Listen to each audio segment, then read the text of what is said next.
Hello my dears, welcome to Science Sara classes. Today we will start the topic structure of a cell. एक cell का structure कैसा होता है. You have learned that cells are organized into specialized tissues and organs. आप ये पढ़ चुके हैं कि जो सेल्स होते हैं वो मिलकर टिश्यू बनाते हैं और टिश्यूज़ मिलकर ऑर्गन बनाते हैं and collectively perform specific function, और वो मिलकर एक पर्टिकुलर फंक्शन परफॉर्म करते हैं.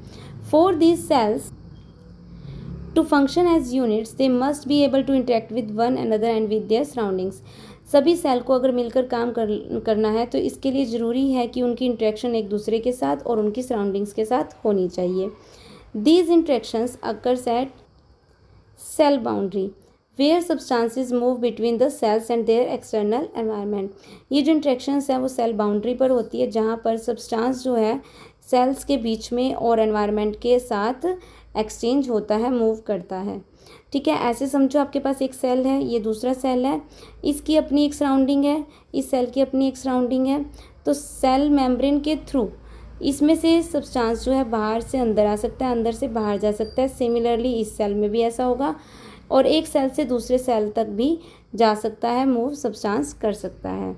इवन सिंगल सेल ऑर्गेनिज्म, अगर सिंगल सेल ऑर्गेनिजम्स हैं, एक्सचेंज मटेरियल्स, वो भी मटेरियल को एक्सचेंज करते हैं, respond to their environment through cell membrane. Cell membrane के थ्रू वो भी एनवायरनमेंट को रिस्पॉन्ड करते हैं. एक सेल है, ठीक है, सिंगल सेल, ये भी एनवायरनमेंट में अपने रिस्पॉन्ड करता है, अपनी सराउंडिंग्स के साथ सब्सटेंस को एक्सचेंज करता है. So next topic is cell membrane, the universal feature of a cell. Cell membrane को ही दूसरा नाम दिया गया है universal feature of a cell, क्योंकि हर एक सेल के पास क्या होती है, सेल मेम्ब्रेन होती है. The cell membrane is a thin boundary that surrounds a cell. Cell membrane एक पतली सी बाउंड्री होती है जो एक सेल के चारों तरफ होती है. And it protects its contents, और वो उसके कंटेंट्स को प्रोटेक्ट भी करती है. It defines the individuality of a cell, और यही क्या करती है, सेल मेम्ब्रेन एक सेल की इंडिविजुअलिटी को डिफाइन करती है. आप ऐसे समझो कि आपके पास एक सेल है, उसकी ये मेम्ब्रेन है, ठीक है, तो इस मेम्ब्रेन की वजह से ही दूसरा सेल है, उसकी भी एक मेम्ब्रेन है.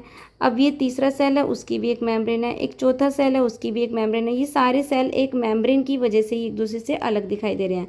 फॉर एग्जांपल आप ऐसे समझ सकते हैं, आपके पास गोलगप्पे हैं, ठीक है, 2 3 4, तो गोलगप्पे के अंदर आलू, प्याज और छोले, पानी भरा पड़ा है. तो वो एक दूसरे से अलग कैसे हैं, एक गोलगप्पे की वजह से. जो वो अंदर है भरा हुआ, वो दैट इज़ कॉल्ड कंटेंट्स, और जो ये लेयर चढ़ी हुई है that is called cell membrane. ठीक है, जैसे जिसको हम गोलगप्पा बोलते हैं, तो वो एक दूसरे से अलग है, किसकी वजह से, मेम्ब्रेन की वजह से. ठीक है, और आपके वहाँ पर गोलगप्पे को क्या बोलते हैं, आप क्या बोलते हैं, कमेंट सेक्शन में ज़रूर बताना. चलो next is it is also called the plasma membrane. इसको हम प्लाज्मा मेम्ब्रेन, दूसरा नाम इसको प्लाज्मा मेम्ब्रेन भी देते हैं. The cell membrane is selectively permeable. Cell membrane जो है वो सेलेक्टिवली परमिएबल होता है, विच मीन्स, इसका मतलब है it allows some substances to pass through it while blocking others. इसका मतलब है कुछ चीज़ों को तो ये पास होने देता है, लेकिन अदर्स कुछ चीज़ों को ये ब्लॉक कर देता है. ठीक है, जो मेम्ब्रेन है उसका काम है कुछ चीज़ों को ये पास होने देगी, लेकिन कुछ को ये ब्लॉक कर देगी.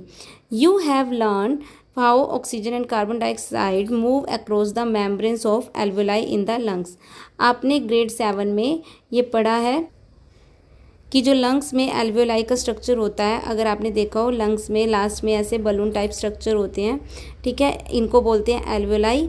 और यहाँ पर कार्बन डाइऑक्साइड और ऑक्सीजन गैस जो है वो एक्सचेंज होती हैं. ये आप स्टडी कर चुके हैं 7th क्लास में. How does the structure of a cell membrane in the cells of alveoli control the movement of substances across it. तो वो कैसे कंट्रोल करती होंगी, ऑफकोर्स जो हमने अभी पढ़ा है सेल मेम्ब्रेन के थ्रू.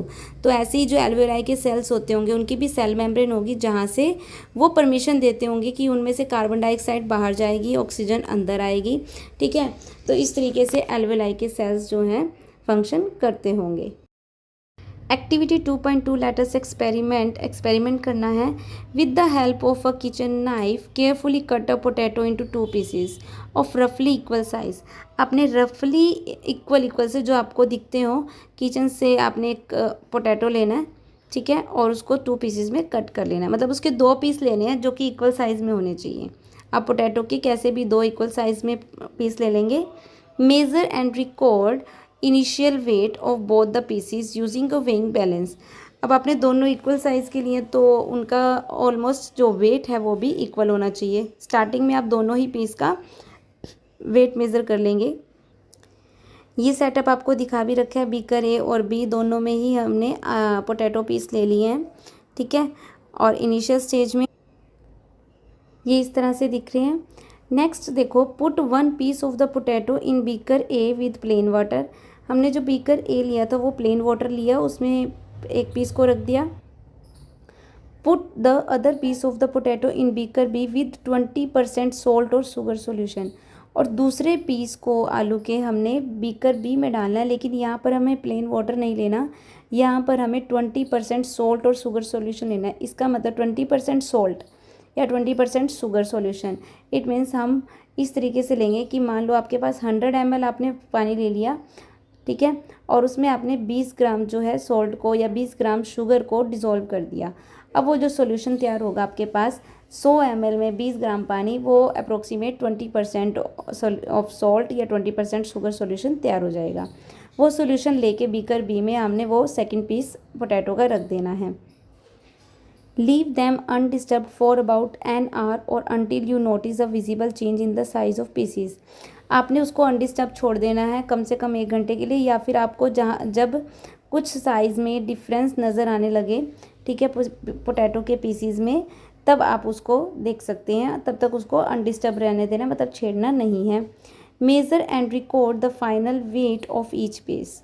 अब आपने क्या करना है, दोनों पीसीज को मेज़र करना है, मीन्स उनके वेट को मेज़र करना है और रिकॉर्ड में ले लेना है। Calculate the difference between the initial and their final weights. अब जो इनिशियली उनका वेट था और जो फाइनल वेट था, उसको आपने डिफरेंस देखना है कि क्या चेंजेस आए, कम हुआ वेट, ज़्यादा हुआ या सेम रहा। What do you observe. तो अब आप क्या ऑब्ज़र्व करेंगे, अगर आप ये ऐसा एक्सपेरिमेंट करते हैं, ठीक है, तो आप क्या ऑब्ज़र्व करेंगे, the potato piece swells. Beaker A में जो पोटैटो का पीस था, मतलब पानी वाला जो था, वो पोटैटो पीस स्वेल्स यानी कि फूल चुका है। एंड बीकर बी में जो पोटैटो पीस था वो क्या हो गया है, श्रिंक हो गया है। इट मीन्स उसमें वो अपनी जो साइज़ था उससे छोटा हो गया है और ये वाला साइज़ में बड़ा हो गया होगा। यहाँ पर ऑब्जर्वेशन में दिखाया भी हुआ है। What do you infer. आप क्या सोचते हैं, अभी जो हमने एक्सपेरिमेंट किया उसमें आप क्या सोचते होंगे, क्या आपके ओपिनियन हैं उसको लेके, ठीक है। और साथ में ये भी लिखा है व्हाट इफ़, अगर ऐसी सिचुएशन हो, mung bean seeds are kept in a concentrated solution after soaking in water for 12 hours. 12 घंटे के लिए पानी में भिगोने के बाद, सोकिंग मतलब भिगोना, तो 12 घंटे के लिए पानी में भिगोने के बाद, ठीक है, उसको कंसनट्रेटेड सॉल्यूशन में रखना है। मंग बीन सीड्स को, मंग बीन सीड्स होती है जो हरे मूंग की दाल होती है ना, ग्रीन कलर की, घर में साबुत, उसको बोलते हैं मंग बीन सीड्स। उसको हमने कंसनट्रेटेड सॉल्यूशन में रखा है, पहले उसको 12 घंटे के लिए पानी में भिगोया। What will happen to them, उनके साथ क्या होगा, वो उन बीन्स के साथ क्या होगा, सीड्स के साथ। तो ये आपको सोचना है, ठीक है, उसके बारे में हम यहाँ पे स्टडी करेंगे, लेकिन आपको एक बार सोचना भी चाहिए क्या होगा। जैसे हमने पिछले एक्सपेरिमेंट में पोटैटो वाले में किया कि देखा कि आपके पास एक वाटर वाला सॉल्यूशन था, ठीक है, उसमें आपने पोटैटो पीस रखा, फिर एक आपके पास शुगर या सॉल्ट सॉल्यूशन था, फिर उसमें पोटैटो पीस को रखा हुआ था, तो उसमें अलग चेंजेस नज़र आए, पोटैटो पीस में, वाटर वाले में अलग चेंजेस आए। तो हो सकता है सिमिलरली कुछ ऐसा चेंजेस मंग बीन्स में भी मिलता हो, ठीक है। What do you expect in terms of changes in their weight. आप क्या एक्सपेक्ट करते हो कि उनके वेट में कैसे चेंजेस आए होंगे। अगर ऑफ कोर्स आपको दिखने के बाद आप बात करते हैं, ठीक है, तो weight of the potato piece in beaker A has increased, आपको उसका साइज़ बड़ा हुआ दिख रहा है, इट मीन्स उसका वेट क्या हो गया होगा, इंक्रीज हो गया होगा। While the weight of the potato piece in beaker B has decreased, और जो बीकर बी का वेट है, बीकर बी के अंदर पोटैटो पीस का वेट है, वो क्या हो गया होगा, डिक्रीज यानी कि कम हो गया होगा। This happens because the cell membrane allows water to move in and out of the cell but not the sugar और सॉल्ट मॉलिक्यूल्स। इससे हमें क्या समझ में आया कि जो सेल मेम्ब्रेन है उसने वाटर को तो अंदर और बाहर जाने दिया है सेल से, बट शुगर और सॉल्ट के मॉलिक्यूल्स को अलाउ नहीं किया। Water moves from an area with more water and less dilute solutions to an area with less water and more solute concentrated solution until the concentration in the two areas becomes equal. Water जो है वो move करता है एक ऐसी जगह से जहाँ पे विद मोर वाटर ज़्यादा पानी है और जो सोल्यूट है वो कम है, उस एरिया से टू एन एरिया, जहाँ वो किस साइड मूव करेगा, जहाँ पे कम पानी है, ज़्यादा पानी वाली जगह से कम पानी वाले एरिया में, एंड मोर सोल्यूट, और सोल्यूट ज़्यादा है वहाँ तक मूव करेगा until the concentration in the two areas, दोनों एरियाज़ में जब कंसनट्रेशन है वो जब तक इक्वल नहीं हो जाती. This movement of water through a selectively membrane is called osmosis. जब ये एक मेम्ब्रेन, सेलेक्टिवली परमिएबल मेम्ब्रेन, ठीक है, ये प्लाज्मा मेम्ब्रेन का ही तीसरा नाम है, इसके थ्रू जब वाटर मूवमेंट होता है तो उस वाटर मूवमेंट को हम बोलते हैं ऑस्मोसिस. अगर कहीं पर भी आपके पास वर्ड ऑस्मोसिस आता है, इट मीन्स एक मेम्ब्रेन के थ्रू वहाँ पे वाटर का मूवमेंट हो रहा है. You have learned in activity 7.8 dye spreading in water.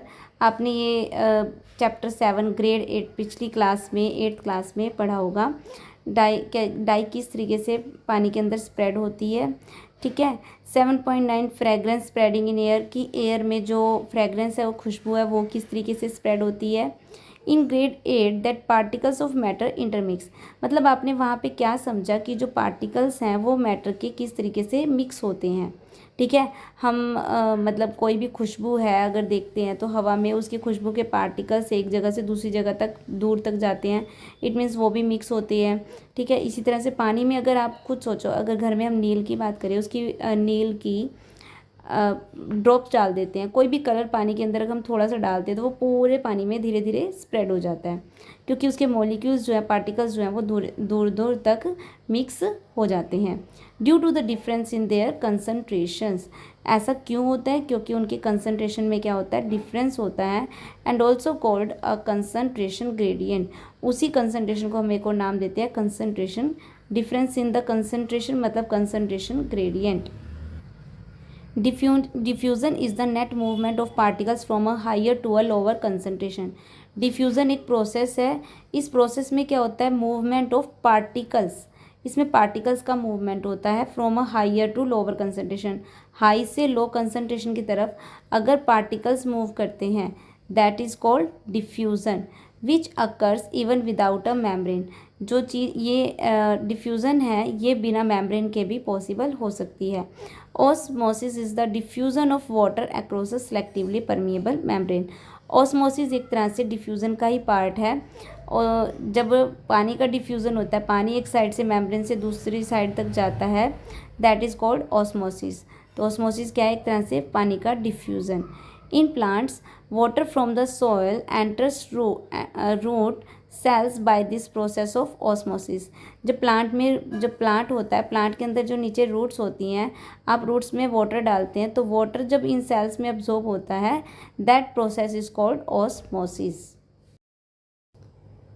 तो अब आप समझ गए होंगे इस सब को पढ़ के कि जो पोटैटो वाला एक्सपेरिमेंट था उसमें बीकर ए वाले केस में बाहर था डाइल्यूट सॉल्यूशन और पोटैटो के अंदर concentrated solution. On the other hand जो बी केस था उसमें बाहर साइड था कंसनट्रेटेड सॉल्यूशन और पोटैटो के अंदर था डाइल्यूट सॉल्यूशन. इट मीन्स एक जगह वो पानी की ट्रांसफ़र की वजह से वो स्वेल हो गया और दूसरी साइड वो श्रिंक हो गया. Now what if a cell is kept in salt और sugar solution of different concentration. अब हमारे पास ये 3 केस हैं जिसमें हम सेल को रख के देखेंगे कि क्या होता है, ठीक है. फर्स्ट केस है हमारे पास solute concentration of extracellular medium is equal to solute concentration of intracellular medium. हमारे पास एक्स्ट्रा सेलुलर मीडियम मतलब कि सेल के बाहर, इंट्रा सेलुलर मीडियम मतलब सेल के अंदर, ठीक है. तो सेल के अंदर और बाहर उसने क्या, सोल्यूट की कंसनट्रेशन कैसी है, इक्वल है, ठीक है. तो इस तरह के टाइप के सॉल्यूशंस को हम क्या बोलते हैं, आइसोटोनिक सॉल्यूशन. आइसोटोनिक सॉल्यूशन है, इस वजह से कोई भी एक्सचेंज नहीं होगा, ना पानी बाहर जाएगा ना ही अंदर आएगा सेल के. नेक्स्ट है solute concentration of extracellular medium is less than solute concentration of intracellular medium. It means जो सोल्यूट की कंसनट्रेशन है वो एक्स्ट्रा सेलुलर मीडियम मतलब सेल के चारों तरफ क्या है कम है और उसके सेल के अंदर क्या है ज़्यादा है सोल्यूट की कंसनट्रेशन। अगर सोल्यूट अंदर साइड ज़्यादा है और बाहर साइड कम है, इट मीन्स वाटर की कंसनट्रेशन अंदर क्या हो जाएगी कम और वाटर की कंसनट्रेशन बाहर क्या हो जाएगी ज़्यादा। तो बाहर से वाटर अंदर की तरफ जाएगा तो सेल क्या हो जाएगा स्वेल। तो आप देख सकते हैं सेल का जो स्ट्रक्चर है वो क्या हो चुका है स्वेल हो चुका है, फूल चुका है। और इस तरह के सॉल्यूशन को हम बोलते हैं हाइपोटोनिक सॉल्यूशन। नेक्स्ट हमारे पास है solute concentration of extracellular medium is greater than solute concentration of intercellular medium. It mean जो सोल्यूट की कंसनट्रेशन है वो सेल के अंदर कम है और बाहर ज़्यादा है।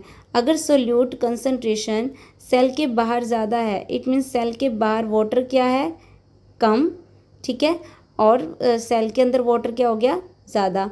तो अंदर से बाहर की तरफ जाएगा, अंदर से बाहर की तरफ जाएगा यानी कि सेल में से पानी बाहर जा रहा है तो सेल क्या हो जाएगा श्रिंक। और इस तरह के सॉल्यूशन को हम क्या बोलेंगे हाइपरटोनिक सॉल्यूशन। आप देख सकते हैं जो सेल्स है वो क्या हो गए श्रिंक हो गए। तो आप इसका एक नोट्स भी तैयार कर सकते हैं। आइसोटोनिक सॉल्यूशन में सेल के साइज़ में कोई चेंज नहीं आता।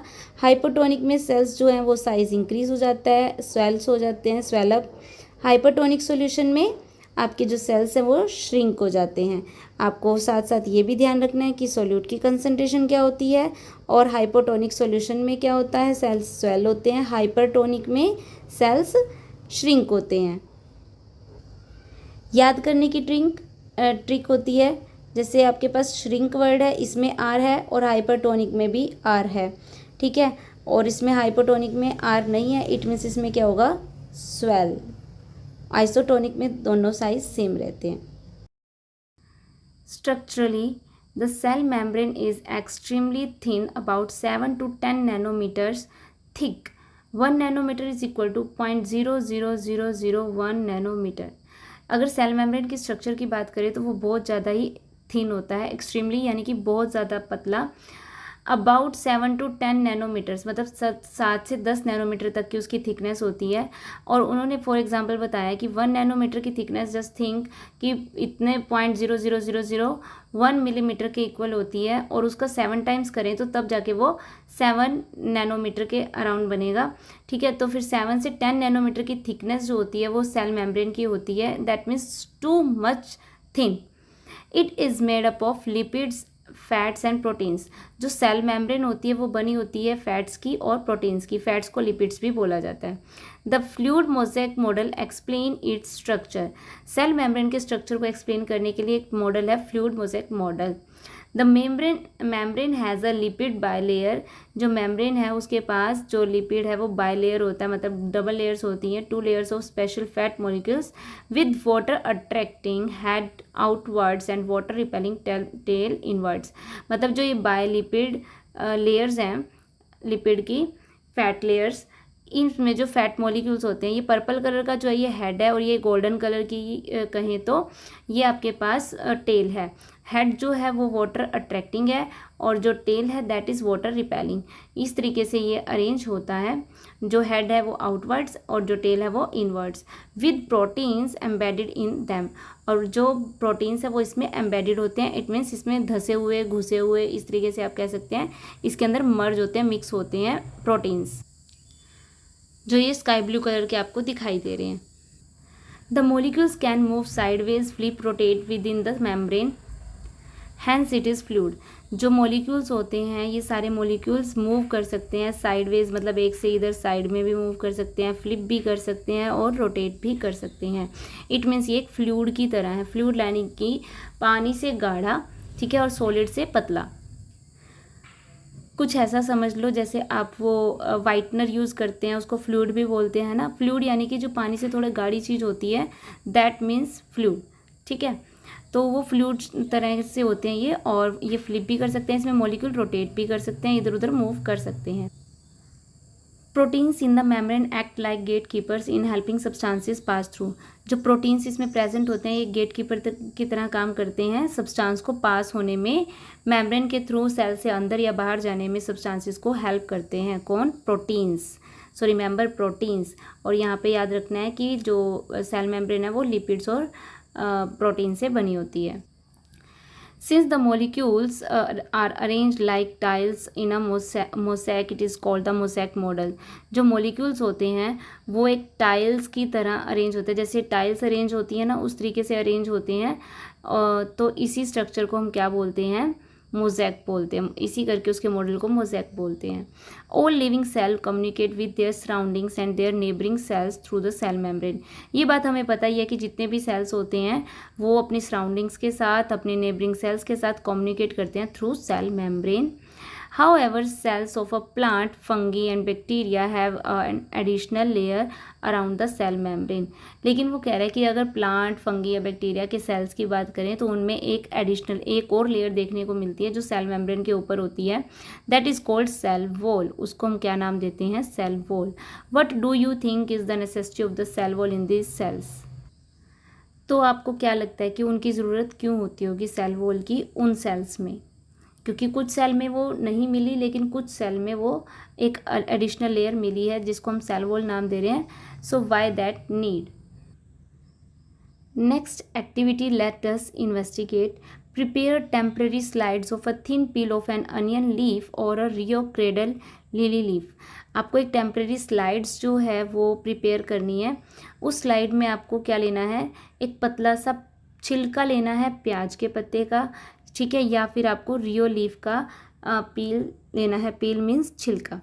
एंड माउंट इट, और उसे रख देना है with saffron. Saffron means chemical use करना है एक, जो डाई करने के लिए यानी कि कलर लगाने के लिए यूज़ किया जाता है। यूजिंग कवर स्लिप, और कवर स्लिप का यूज़ करके उसे कवर कर देना है। To observe plant cells under microscope, और माइक्रोस्कोप में उसको ऑब्जर्व करना है। ये इस शेप के आपके पास, इसको हम बोलते हैं स्लाइड्स, ठीक है। ये कांच की भी हो सकती हैं, प्लास्टिक की भी हो सकती हैं, दोनों चीज़ें। इस लेंथ, इस शेप की जो होती है इसको हम बोलते हैं स्लाइड्स, और ये जो स्क्वायर शेप है that is called cover slip. ये दोनों यूज़ की जाती हैं ऑब्जर्वेशन के लिए, ठीक है। और जब माइक्रोस्कोप में ऑब्जर्व करते हैं तो स्लाइड में हम कोई भी चीज़ रखते हैं, लाइक आपने अनियन पील की बात करी है तो उसको हम पील को यहाँ पे रखेंगे, ठीक है। सैफरिन यानी कि कलर, उससे कलर कर देंगे इसके अंदर और फिर उसको ऑब्जर्व करेंगे। तो इसको पहले ढका भी जाएगा, इसके ऊपर कवर किया जाएगा, और कवर करने के लिए आप दूसरी स्लाइड्स का या फिर कवर स्लिप का यूज़ कर सकते हैं। ये आपके पास अनियन पील होता है, ठीक है, सॉरी लीफ होता है, और लीफ के ऊपर से ये जो पतला सा छिलका उतर रहा है that is called peel onion का। ये आपके पास एक प्लांट है जिसमें ये सारे लीव्स लगे हैं, ठीक है, that is called Rio leaves. इसका हमें एक पील लेना है, यानी कि इसकी एक पतली सी हम लेयर उतार लेंगे ऑब्जर्वेशन के लिए। Similarly, prepare a temporary slide of cheek cells by gently scraping the inner side of your cheek with a cotton swab or the blunt end of a toothpick। Blunt का मतलब होता है तेज, तीखा, sharpness, ठीक है। जैसे आपका नाइफ होता है, शार्प होता है, इसी तरह से आपने टूथपिक देखी होगी, एक साइड से वो ज़्यादा शार्प होती है, वहाँ से आपने उसको हल्का सा स्क्रैच करना है अपनी चिक के अंदर, गाल के अंदर, और या फिर कॉटन स्वैब का यूज़ करके आप वहाँ से हल्का सा स्क्रैच करके चिक के अंदर से कुछ सेल्स जो हैं ले लेंगे, ठीक है, और उसकी भी एक स्लाइड तैयार करेंगे। Spread the cheek cells on a clean glass slide, और ग्लास स्लाइड पे उसको स्प्रेड कर देंगे। Add a drop of water followed by a few drops of methylene blue stain. यहाँ पे लिखे फॉलोड बाय, ये समझा करो कि यहाँ इससे पहले ये बात कह रखी है, ये बात करने के बाद फिर आपने उसमें ये करना है। इट मीन्स सबसे पहले आप क्या करेंगे, उसमें कुछ ड्रॉप्स जो है मिथाइलिन ब्लू स्टेन की डालेंगे। ये भी एक डाई करने के लिए या कलर करने के लिए यूज़ किया जाता है सेल्स को, सैफरिन की तरह ही। तो इसका केमिकल का यूज़ करेंगे, फिर उसमें कुछ वाटर ड्रॉप्स ऐड करेंगे, ठीक है। आफ्टर दैट हम क्या करेंगे उसे, and carefully place a cover slip, और उसके ऊपर कवर स्लिप से उसको कवर कर देंगे। Observe both the slides under microscope, फिर माइक्रोस्कोप के अंडर दोनों स्लाइड्स को हम ऑब्जर्व करेंगे। तो ऑब्जर्वेशन में हम क्या देखते हैं, अनियन पील सेल्स फिगर 2.A और rhoeo leaf peel cells are box shaped. अगर हम अनियन पील्स के सेल्स को देखते हैं, रियो लीफ पील के सेल्स को देखते हैं, तो दैट इज़ बॉक्स शेप, उनकी शेप जो है बॉक्स जैसी दिखाई देगी एंड रेगुलरली अरेंज दिखाई देंगे।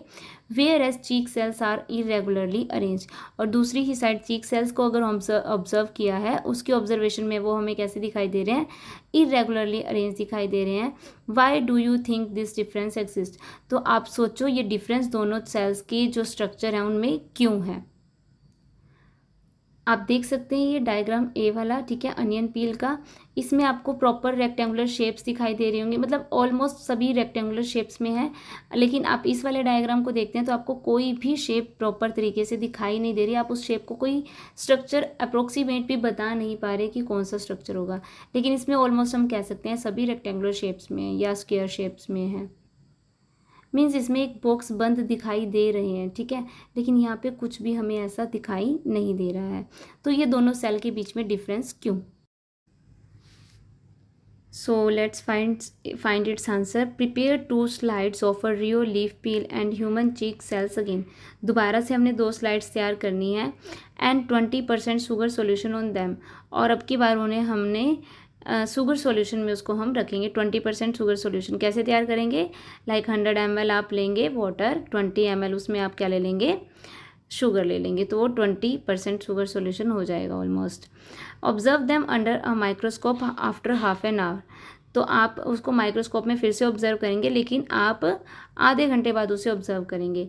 वट डू यू ऑब्जर्व, तो आपको ऑब्जर्वेशन में क्या मिलेगा, you must have observe that the boundaries of the plant cell remain same but their inner content shrinks.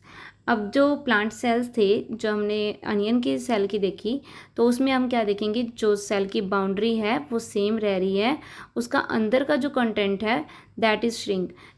इस तरह से आप समझ सकते हैं, आपके पास ये सेल है, इसके अंदर एक कंटेंट है, ठीक है। हमने बात करी थी प्लांट सेल में एक सेल मेम्ब्रेन होती है और उसके ऊपर सेल वॉल होती है। तो ये सेल मेम्ब्रेन जितना भी होगा ये इस तरीके से श्रिंक हो गया होगा, इसका साइज सेम रहेगा लेकिन अंदर वाला बिल्कुल श्रिंक हो चुका होगा, ठीक है, और इसके अंदर ये समान होगा। लेकिन जो बाहर वाली एक लेयर है दैट इज़ फिक्स्ड। और दूसरी साइड अगर हम देखते हैं क्या लिखा है, and the space between the inner and outer boundaries increases, जो स्पेस है इनर और आउटर बाउंड्री में वो इंक्रीज हो गया। लाइक जैसे आप देख सकते हैं ये इसकी इनर बाउंड्री और ये आउटर बाउंड्री, इन दोनों के बीच में स्पेस जो है वो बढ़ चुका है। You may observe that the cheek cells on the other hand have shrunk considerably, लेकिन यहीं पे अगर हम ह्यूमन सेल्स की या चिक सेल की बात करें, अगर उसका सेल मेम्ब्रेन था, ठीक है, उसमें तो सेल वॉल था ही नहीं, ये सेल मेम्ब्रेन, उसके अंदर कुछ कंटेंट्स पड़ा है, और जब उसको हमने शुगर सॉल्यूशन में रखा तो वो श्रिंक हो गया, ठीक है, वो श्रिंक हो गया, और वो श्रिंक होके सेल मेम्ब्रेन के साथ ही पूरा का पूरा श्रिंक हो गया, उसका कंटेंट भी और सेल मेम्ब्रेन भी उसके साथ श्रिंक हो गई। तो ये चीज़ हमें ऑब्जर्वेशन में आई। तो यहाँ से आप समझ सकते हैं कि वो श्रिंक क्यों हुए होंगे, उनमें जो डिफरेंस आया है वो क्यों आया होगा, क्योंकि जो सेल वॉल है दैट इज़ रिजिड वो रिजिड होगी, वो जो लेयर है वो ऐसी होगी, फिक्स्ड है ना, अंदर बाहर कुछ भी फूल रहा है, स्वेल हो रहा है, श्रिंक हो रहा है, उसको कोई मतलब नहीं है, वो अपनी शेप में फिक्स्ड है। लेकिन अगर हम ह्यूमन सेल की बात करें, उसका जो सेल स्ट्रक्चर है उसमें मेम्ब्रेन है और वो एक फ्लूइड टाइप तो है ही, ठीक है, वो भी साथ साथ क्या हो रही है, श्रिंक होती है या फिर स्वेल हो जाती है, ठीक है। तो ये डिफरेंस उसकी लेयर की वजह से है। चलो एक बार ये डायग्राम भी देख लेते हैं। इधर क्रेडल लीफ के डायग्राम दिखा रखा है, इसमें पील सेल्स के बारे में दिखा रखा है, वाटर में ए पार्ट में और बी पार्ट में 20% शुगर सॉल्यूशन के साथ। तो आप देख सकते हैं ए पार्ट में जो सेल की मेम्ब्रेन आउटर लेयर है वो एक दूसरे से के साथ चिपकी हुई है ना। लेकिन अगर यहाँ पर देखें तो उनके बीच में क्या है, गैप आया हुआ है। गैप ऐसा कि जो अंदर का कंटेंट है वो क्या हो चुका है, श्रिंक हो चुका है, लेकिन उसकी जो अपनी बाउंड्री है वही वहीं पर है, बस अंदर का जो कंटेंट है that is shrinked. So next चीज़ हमारी है टॉपिक का नाम सेल वॉल। सेल वॉल जो है हमारे पास the outer covering of cells, कुछ सेल्स में ये कवरिंग पाई जाती है, जो एडिशनल लेयर की हमने अभी बात करी थी that is called cell wall, ठीक है। उसके बारे में अब हम स्टडी करेंगे। In general plants can not move from place to place. हमें पता है प्लांट्स जो है वो एक जगह से दूसरी जगह तक अपने आप मूव नहीं करते हैं। So they need a rigid structure to withstand environmental stresses like wind and rain. मतलब हमें पता है अगर उसको खड़े रहना है एक ही जगह पे तो उसको क्या चाहिए, रिजिडिटी, यानी कि एक ऐसा स्ट्रक्चर, ऐसा चाहिए स्ट्रक्चर उसे जिसकी वजह से कोई भी चीज़ उसे हिला ना पाए, मूव ना कर पाए। टू विथस्टैंड मतलब उसे खड़े रहना है एनवायरमेंटल स्ट्रेसेस के बीच में भी। एनवायरमेंटल स्ट्रेसेस कैसे, हवा आ रही है, तेज़ आ रही है, जैसी मर्जी आ रही है, बारिश हो रही है, तो उस वजह से वो प्लांट जो है अपनी जगह से हिलना नहीं चाहिए, वो दैट मच उसको रिजिडिटी चाहिए। Therefore, plant cells have an additional covering outside the cell membrane।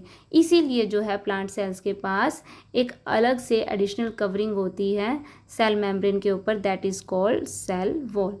The cell wall also helps leave and flowers remain firm. Firm मतलब कि स्ट्रॉन्ग, मतलब एकदम से स्टिक पकड़ के रखना चीज़ों को, है ना। And maintain their shapes and helps plants stay upright. Upright यानी कि सीधा। तो जो सेल वॉल है वही हेल्प करता है प्लांट्स को या पत्तों को, फ्लावर्स को रिमेन फर्म, मजबूत रहना, स्ट्रॉन्ग रहना और अपनी शेप को मेंटेन करके रहना। प्लांट्स को सीधे रहने में कौन हेल्प करता है, जो प्लांट्स के अंदर सेल्स के अंदर क्या होती है, सेल वॉल। सबसे ऊपर सेल वॉल होती है जो कि स्ट्रॉन्ग होती है। Although rigid the cell wall is permeable. कह रहे हैं कि जो सेल वॉल है वो रिजिड तो होती है, स्ट्रॉन्ग तो होती है, कठोर होती है, स्टिल दैट इज़ परमिएबल। उसमें भी कुछ ऐसे फीचर्स होते हैं जिसकी वजह से वो कुछ चीज़ों को परमिशन देती है। Which means water and some dissolve minerals can pass through it. उसमें से वाटर और कुछ मिनरल्स जो हैं पास हो सकते हैं। Along with the selectively permeability of the cell membrane, जिसको हम बोलते हैं सेल मेम्ब्रेन, उसके साथ साथ सेल वॉल जो है वो भी परमिएबल होती है। The permeability of the cell wall helps plant roots absorb water and nutrients from the soil. तो सेल वॉल भी सेम काम करती है वहाँ पर, वो भी हेल्प करती है एब्जॉर्ब करने में वाटर भी और न्यूट्रिएंट्स भी। When we place a rio leaf or an onion peel leaf in a concentrated sugar solution, the plant cell lose water due to osmosis।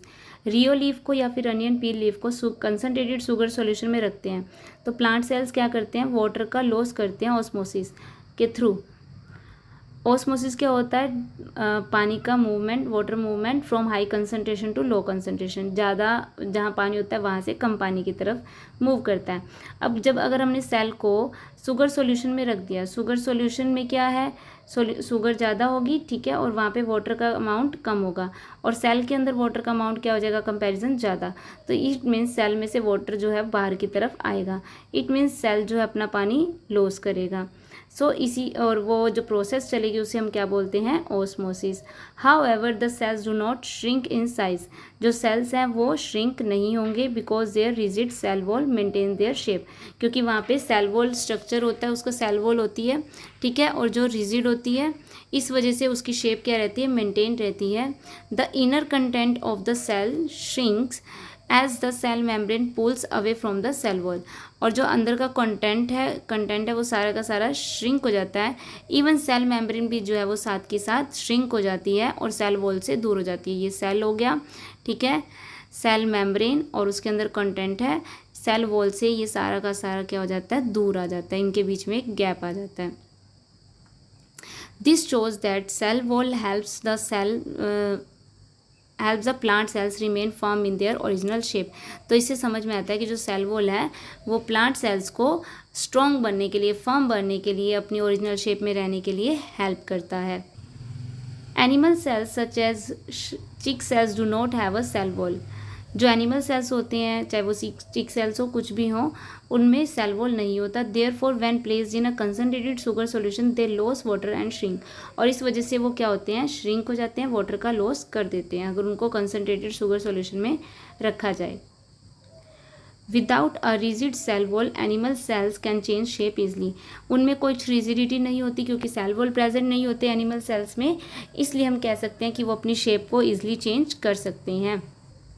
This cellular flexibility supports the overall movement and functioning of animal tissues.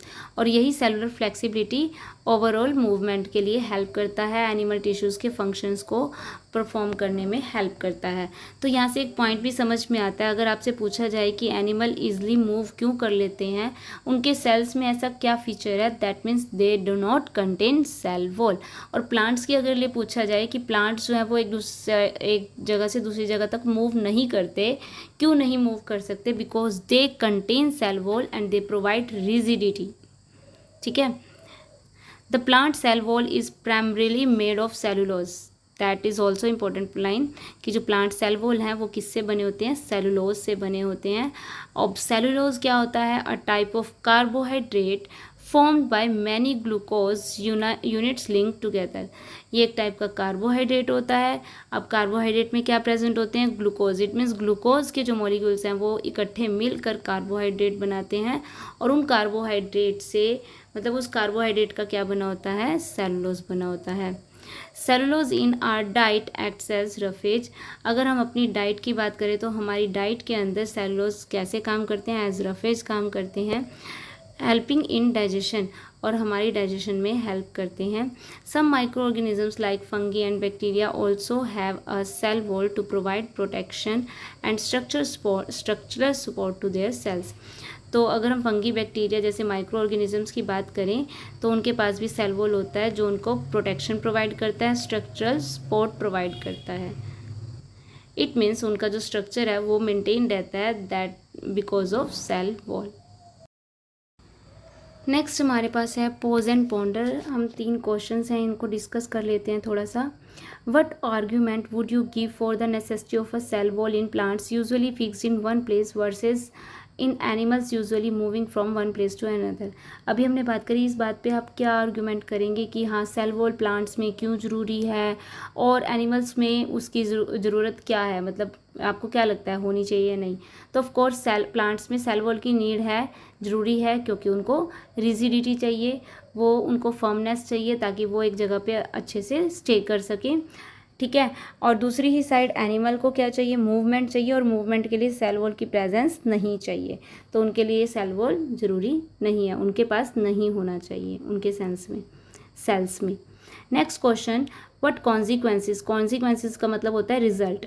Would you predict for a plant cell के लिए आप क्या result, क्या परिणाम सोचते हैं, क्या होगा if it's cell wall were to become as flexible as cell membrane. अगर सेल वॉल भी सेल मेम्ब्रेन की तरह फ्लेक्सिबल हो जाए तो क्या होगा, सिंपल सी बात है, वो भी फ्लेक्सिबिलिटी होगा। इट मीन्स रिजिडिटी रहेगी नहीं, रिजिडिटी नहीं रहेगी तो प्लांट जो है वो स्टे नहीं कर पाएगा, उसकी फर्मनेस ख़त्म हो जाएगी, और फर्मनेस ख़त्म तो प्लांट की जो लाइफ है एक तरह से वो ही पॉसिबल नहीं रह जाएगी। Why is it important to cut the 2 potato pieces in roughly equal size and measure their initial weight before placing them in different liquids? अगर हमें कोई एक्सपेरिमेंट करना है तो उसके लिए हमें कंपैरिजन के लिए ऑफ कोर्स हमें ऐसी कोई चीज़ चाहिए जिसमें हम कंपैरिजन ईजिली कर सकें। अगर हम 2 साइज़ अलग अलग लेंगे, ठीक है, तो हम कैसे एक्सप्लेन करेंगे, कैसे समझेंगे कि इसने कितना वाटर एब्जॉर्ब किया, इसने कितना वाटर एब्जॉर्ब किया, इसके साइज़ में और इसके साइज़ में क्या डिफरेंस आया।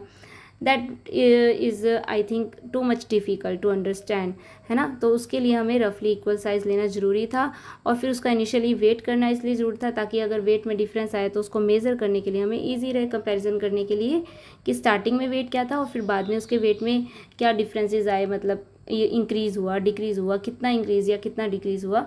तो उसके लिए हमें स्टार्टिंग में वेट लेना भी ज़रूरी था, उसके साइज़ को ऑब्ज़र्व करना भी ज़रूरी था। अगर आपको ये वीडियो अच्छा लगा है तो आप इसको प्लीज़ लाइक कीजिएगा और शेयर कीजिएगा। Thank you so much, bye bye.